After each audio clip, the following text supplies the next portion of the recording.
Welcome to Education Spotlight, where we shine the light on the incredible initiatives and programs within the Ministry of Education. Today we explore the heart of teacher training in Guyana at the Cyril Potter College of Education. The Cyril Potter College of Education is dedicated to equipping future educators with the tools they need to succeed in the classroom. Located at Turkine, this prestigious college offers a range of programs aimed at preparing students to excel as teachers in various educational settings. So CPC is the country's premier training institution for teachers. It's the only one we have actually, and it's been in existence since 1928. It has gone through all kinds of transformation, and we are now in 2024 at a very pivotal time when Guyana is trying to outfit every single school with trained teachers. The mission actually is to educate Guyana and to ensure that every single classroom has a trained teacher. So CPC, Cyril Potter College of Education, is playing a very pivotal role. And we are old, but we are constantly renewing ourselves, old but renewed with new mission. Our mission actually is Guyana we serve. So it's not about us, it's about our country. CPC is guided by the ministry's objectives and mission. The ministry just rolled out, well not rolled out, a 21-25 education strategic plan, and in that strategic plan there are goals. And the goals are countrywide for every training institution, every school in the country. So those goals in that strategic plan is guiding our mission on a daily basis. CPC is forever going through changes and transformations. So in recent years, we changed to the degree program, as you know, and then we did have pre-service always, which is students who come to the college. We have residential dorms, and they live in, they stay here. We cook, we feed, we pay their bills, and then we educate them. And over the years, what we have done is move away from just face-to-face. And like you know, we cater for Gen Z now and millennials, and they like online. They like everything on their phone, on their computer. So education is now online through the platform Moodle, the Moodle platform. So we're making it accessible, and we're meeting their needs and matching their interest as well. In our latest statistical report on teachers across the country, we see a clear picture of the impact of these training efforts. Currently, there are 1,480 trained teachers and 467 teachers in training assigned to 1,810 nursery classes, serving a total of 24,477 eager learners. Region 4 stands out with the highest number of trained teachers, totaling 358, supported by 71 teachers in training. This region's commitment to education is evident in its robust support for both experienced and aspiring educators. Georgetown, a key area in our educational landscape, hosts 218 nursery classes with over 3,000 learners. Here, 187 trained teachers and 46 teachers in training are dedicated to nurturing young minds and fostering a love for learning. Turning our attention to primary schools, there are 3,920 trained teachers in classrooms, complemented by 1,450 teachers in training. These figures provide a snapshot of the current allocation of teachers and students across our education system, highlighting the ongoing efforts to support and enhance educational quality. So we have academics and we have TVET, or vocational. So the academics, those are the core subjects like English, math, social studies, and science. And then we have the vocational, which is music, agriculture, technical drawing, home economics, and so forth. So those are the two sets of programs. So no matter what your interests are, you can come to CPC and your interests can be met very easily. So we have expanded vocational education, and we're continually doing that. we are thinking of adding programs like HFLE, Health and Family Life, and that will be launched in the coming semester. We have just added SEND, Special Education and Needs Disabilities Program, that started 2 years ago. So the entire spectrum of students' needs we're meeting, from the ones who are not so, they're the disabled ones and the average ones and the ones who are gifted. So every kid, no matter who they are, can have their needs met. We usually advertise very early in the year, usually during the first quarter, and we have an online application process. So potential applicants are directed to that site, and we also provide print-based applications for candidates who may have difficulty with internet access. We require a minimum of 5 CSEC subjects with passes grades 1 to 3. We have other pathways as well. We have the Gold Scholarship programs. We have the GROW programs, the GED options. Those also can count towards a candidate's entry qualifications. Of course, degrees, any academic qualification that is relevant to an area of study will be considered and can be accepted, but the minimum entry requirements, 5 CSEC subjects.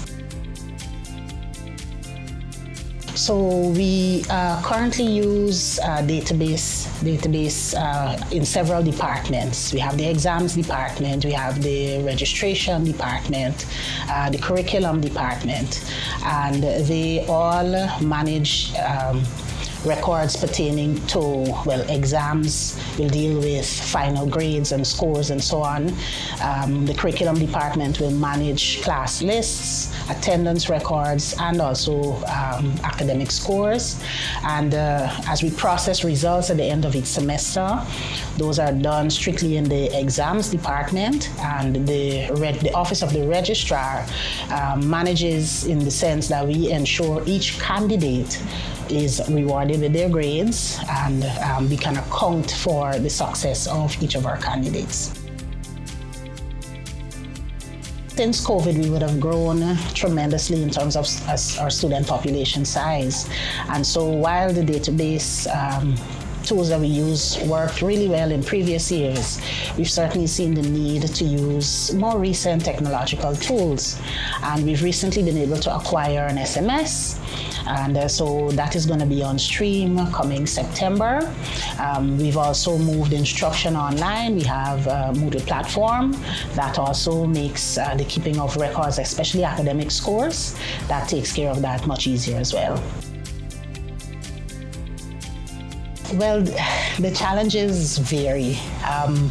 Some of our candidates are very young, and they're coming from a school system where they're accustomed to a teacher in the classroom in front of a chalkboard. And then we're bringing them now to a tertiary institution, and we're saying to them, well, we're using a hybrid approach, which means you're going to have to do some aspect of self-study. And sometimes for them that can be a challenge. It's new. We also have social issues that our candidates have to deal with while studying. Some of our candidates are in service, meaning they're in the system, they're working. So having to work all day and then go home to study for almost the first half of the evening. As a mother, as a parent, as a wife, those are also challenges that some of our candidates experience. And then we have candidates who reside in the dorm, and dorm life can be, challenging in its own ways as well. But academically, we have an academic board. The academic board functions by keeping a close eye on our candidates. So if we see a candidate that looks to be in jeopardy, we meet with that candidate. We can discuss the issues they're having and perhaps suggest pathways that can make their training easier and lead to success. We have the counselors. We have a senior lecturer who's responsible for student support service that our candidates can meet as well to explain if they're having any kind of challenges. Our heads of departments, our senior lecturers, they're also equipped and prepared to discuss with candidates matters pertaining to their academic success because they're the ones who are closer to the student in terms of their training and seeing their academic growth. So when all of those things work together, our students can really, really do well, and we really enjoy what we do here, training our teachers, and we look forward to doing it for another 90-something plus years. Sure. CPC has benefited tremendously from several partnerships. We would have recently concluded the second phase of a capacity building project with the Commonwealth of Learning under the advisor, the education specialist, Dr. Marette Newman at the time. And our lecturers were able to learn how to develop courses online, teaching online, developing assessments online. So because that was new after COVID. We also learned how to manage administratively online. We developed some of our staff's ability to provide learner support on the platform. So Commonwealth has been of tremendous aid to us. We also engage our sister agency, the University of Guyana, from time to time. We, of course, work very closely with NSERD, ensuring that what we do aligns with what they are doing in the system, and all of those things really help us to do what we do in terms of providing initial teacher training. CPC centers are found in 20, we have 20 active centers. We're found basically throughout regions 1 to 10. If you permit me, I'd like to just list the centers so that persons become familiar with the names and where they are. So in this region 1, we have 3 sub-districts, Maruka, Mabruma, and Port Kaituma. Region 2, Anna Regina in Service Center. Region 3, Reading Hope. Region 4, Georgetown and Turkine. Region 5, St. Lust and Belladrum. Region 6, New Amsterdam and Rose Hall. Region 7, Baratika and Camrang. Region 8, Parmakatoy and Madia. Region 9, Anai, Aishalton and Lethem. And Region 10, we have the Linden Center and the St. Lust Center. So those are our centers. And most of our centers are housed at secondary or primary schools within the regions. We hope to collaborate with the RDCs and the regions in general to have our own buildings developed for CPC so that we can accommodate classes in those buildings. Well, I think I can follow on from my colleague. I think we are doing excellently. What we need, what we truly need, would be that additional and continuous support in terms of curriculum, in terms of technology, in terms of finance and specialists. And I think once we continue to consult with our local and regional and international partners in the education sphere, I think that we have a chance of surpassing and becoming an internationally known college. As we continue to spotlight educational initiatives, we invite you to join us in celebrating the efforts that shape our nation's future. I'm your host, Sheena Henry, and this has been Education Spotlight. Until next time, stay informed, stay inspired, and keep shining.